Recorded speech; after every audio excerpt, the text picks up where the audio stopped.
Okay, so this week for my project, I got level 4 done, along with going back and doing some remastering on the previous levels so they look better when you're in game. That included having these posts and stuff that I have in this level here, and making some supports and stuff so that it actually flows a little bit better and actually looks like everything is actually being held up instead of floating there magically.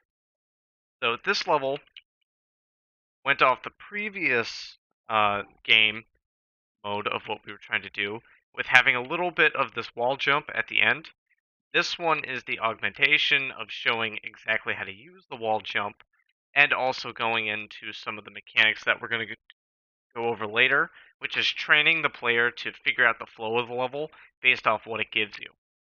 So in this case, what we've done here is we have this big leap of faith that goes into another leap of faith, and then you have to do some successive tier jumping to be able to get to the end of the level here.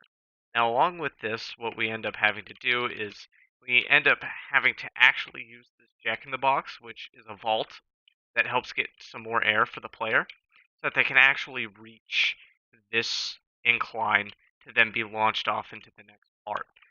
This is more of an auto play level than it is anything else for that part, but there's still quite a lot you have to do to make sure that you get through it correctly.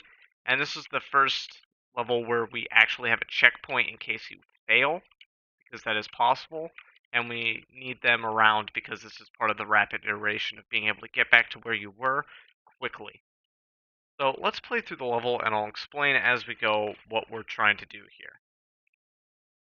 So at the beginning, we have a big long lead up into just building up speed like we normally do. You wall jump off there, use this to get to the next area, and then over here you have to successively wall jump to be able to get to the next part. Go into a drift slide into that, which you then drift through there. You can either choose to not do the jump at the end of there, or you can choose to do it. So with how this ends up working, we have quite a few different ways we can do it. My preferred way, I'm showing without it right now so that we can get through. Apparently, I put that a little bit too high. But our checkpoint works, so it's pretty easy to get back to.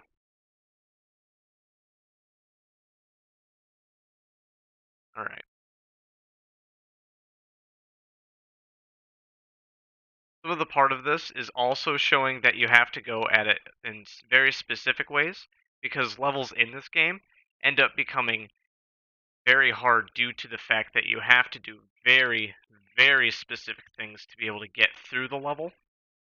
So what we do here and why I had trouble at the end there for this level was because of the fact that when we get through to here, this has a lot of variance in where you can go. You could either careen straight off if you go too fast. You can end up going not far enough and hitting the edge of this and falling off.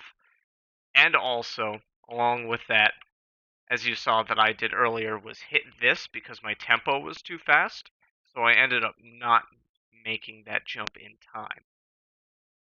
One of the things I can end up doing is I could end up moving this whole area here forward or backward so that you have more time to lead up to that jump and there's a more immediate precedent to jump. But it just doesn't end up working well for the overall scheme of what we had planned because I wanted some variance, because you're supposed to be using this checkpoint to be able to rapidly get back to that area and keep trying new things.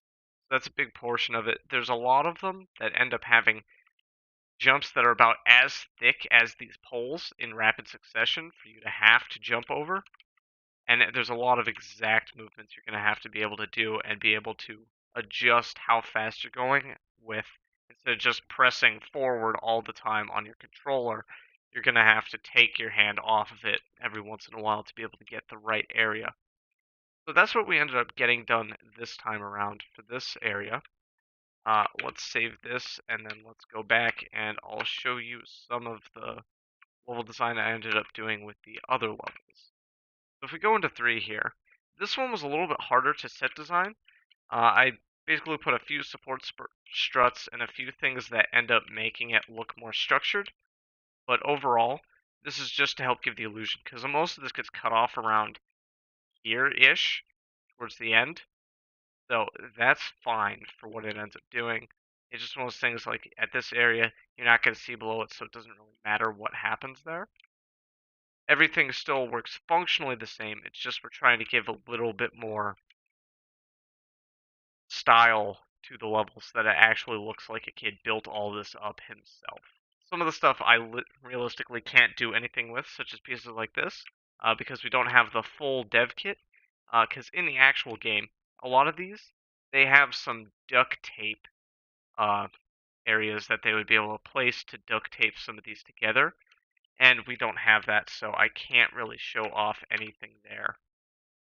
Along with that, going into the other two levels, they're still leading in through the exact same way. I ended up doing more for those, and it does not actually affect gameplay in the slightest. It's just there for a little bit more zazz, so to speak.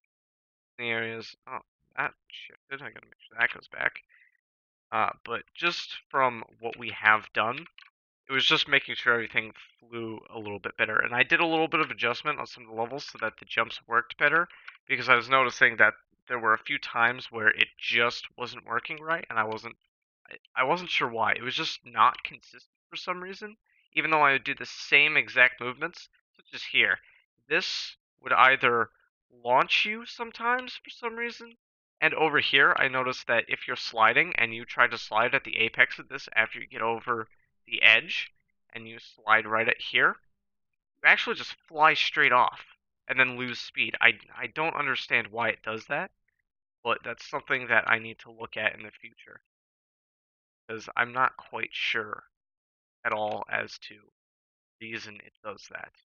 But overall, that's where we are right now. Thank you very much for watching, and I'll have more on the progress of what's going on with my levels soon.